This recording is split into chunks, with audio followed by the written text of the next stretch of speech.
παιδιά, ποτέ κανένας μόνος του.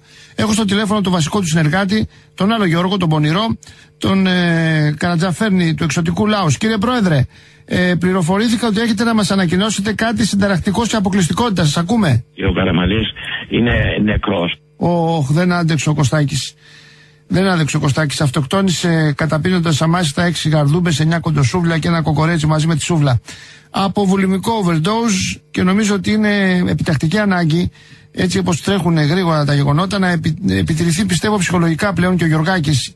Δεν τον βλέπω, του βγαίνει αυτό ο έρπιτας, του βγαίνει στα χείλια. Μη χώσει κανένα κουπί από το κανό στο στόμα. Πιστεύω ότι θα τον κλειφίδα, όλα τα περιμένεις.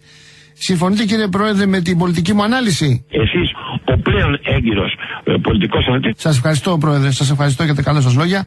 Έχω την κυρία Νταλάρα στο τηλέφωνο, που δεν πρόλαβατε να την πάρετε εσείς στο Λάος, την πήρε το Πασόκ και σώθηκε. Καλησπέρα σας, κυρία Ραγκούση. Καλημέρα σας. Καλημέρα σας. Δεν σας λέω Νταλάρα, γιατί με την κρίση δεν έχω λεφτά. Θα σας λέω με το πατρικό σας το Σαραγκούσι. Τι εννοείτε? Εννοώ ότι έκανε 50 χρόνια προσπάθειες ο άντρας σας να φτιάξει ένα όνομα, ακουσα στραβά, και το ξεφτυλίσατε σε λίγους μήνες. Αναφέρομαι στη σύγκρουση που είχατε στη Σύρο, στην ταβέρνα, που σας επιτέθηκαν οι θαμώνες και τσαμπουκαλεύτηκε ο ακατανόμαστος σύντροφός σας. Αν ψάχνουμε λιγότερο τις ειδήσεις και περισσότερο την ουσία, θα δούμε ότι αυτή η σύγκρουση, όπως την ονομάζετε, μπορεί να είναι και μια ίδια προσέγγιση από διαφορετικό δρόμο. Μάλιστα.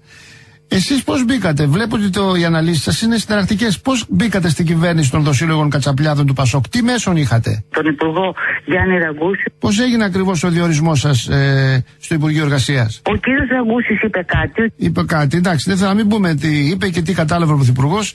Περνάμε στα σόκιν. Μπορείτε, κύριε Ραγκούση, να γίνετε πιο γλαφυροί? Γιατί ξεστομίζετε ανενδίαστα ασύνταχτα ξύλινες αρλούπες και μας τρελαίνετε? Λυπάμαι που δεν λέω φεγγερά λόγια. Εντάξει, δεν πειράζει, ότι μπορεί ο καθένας. Γιατί δεν απαντάτε όμως για να διαλύσετε το μύθο με τις γόβες Μανόλο Μπλάνκι που καίει τον ελληνισμό? Απαντώ. Απαντάτε, αλλά δεν καταλαβαίνουμε τι λέτε. Πείτε μας τουλάχιστον για το επεισόδιο στην ταβέρνα. Ενδεχομένως υπήρξε μια ένταση. Καλά κάνετε, η δουλειά των δημοσιογράφων είναι να την ανεβάσουν. Δεν πηγαίνετε μεταφιεσμένοι στις ταβέρνες, γνωρίζω, όπως έκανε ανέκαθεν ο σύζυγός σας. Πώς σας κατάλαβαν και σας γιουχάρισαν? Αληθεύει ότι θέλουν να σας περιλούσουν με τσίπουρα και να σας λαμπαδιάσουν για το Χριστός Ανέστη? Δεν έχω να σχολιάσω με άλλα λόγια τίποτα επ' αυτού. Μάλιστα, εντάξει. Έχετε σκεφτεί να συμμαζευτείτε λίγο, να μην προκαλείτε τον κόσμο με το θράσος και τη βλακεία σας? Όχι. Δεν το έχετε σκεφτεί. Εντάξει, για να κλείσουμε, κύριε Ραγκούση, μας λέτε ποια είναι η λύση κατά τη γνώμη σας? Για μένα η λύση είναι γρήγορες διαδικασίες καθεστώτος ανοχής. Ανοχή ζητάτε και έχετε δίκιο, τόσα χρόνια με την ανοχή μας. Σας εύχομαι να βγατήσετε τα κινητά σας στα κατεχόμενα.